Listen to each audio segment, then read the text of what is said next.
Satu pasien positif corona di Pali, laki-laki usia 25 tahun kabur dengan jebol jendela kamar mandi dan melompat dari lantai 2 RSUD Talang Ubi. Pasien berasal dari desa Sungai Baung, Talang Ubi, Pali. Direktur RSUD Pali, Dr. Tri Fitrianti mengatakan, kronologis kaburnya pasien positif tersebut tidak terpantau CCTV. Diduga pasien kabur dengan cara menjebol jendela kamar mandi dan melompat dari lantai 2 ruang isolasi. Kaburnya pasien diketahui salah satu perawat yang hendak mengantarkan minuman pasien sekitar pukul 6 saat masuk pasien sudah tidak ada di ruangan isolasi. Nah, karena sudah datang sarapan, berikutnya perawat kita masuk kembali di 15 menit kemudian.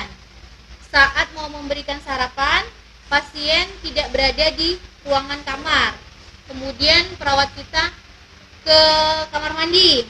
Di kamar mandi dalam kondisi tertutup, kemudian digedor-gedor, dipanggil-panggil, tidak ada suara, tidak ada sautan. Karena perawat ini cewek, 2 orang ya, dan ini perawat merasa mungkin si pasien malu, karena baru 15 menit sebelum kan sudah ketemu Pak. Jadi perawat masih meyakinkan mungkin pasien masih berada di kamar mandi.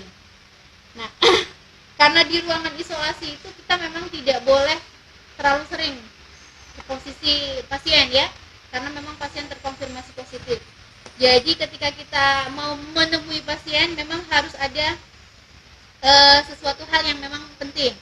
Dan sekitar pukul jam 10 perawat lanjutan, perawat yang kedua habis aplusan datang ke kamar pasien. Sementara itu, atas kejadian, Junaidi Anwar, Ketua Gugus Covid Pali, menegaskan pihaknya telah bekerja sama dengan kepolisian dan instansi lain hingga Kepala Desa Sungai Baung. Apabila yang bersangkutan belum kunjung kembali ke RSUD Pali, maka akan dilakukan tindakan tegas dengan penjemputan paksa pasien. Upaya penjemputan telah dilakukan mendatangi pihak keluarga pasien.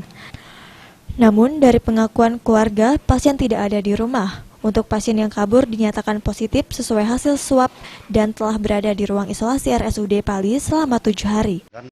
Dan kepala desa setempat untuk melakukan persuasif pada yang bersangkutan agar segera menyerahkan diri.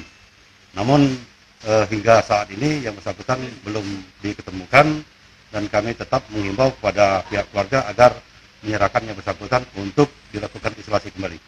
Pasien itu positif pasti Pak? Ya, jadi hasil swab yang bersangkutan terkonfirmasi positif COVID-19. Itu latar belakangnya keluarganya mana Pak? Riwayatnya gimana Pak? Karena sebelumnya orang tua yang bersangkutan meninggal dalam status PDP. Pak, udah berapa lama Pak pasien itu dirawat? Sudah 7 hari, lebih kurang sudah 7 hari dirawat. Namun yang bersangkutan melarikan diri dari rumah sakit. Aji Delia, PAL TV.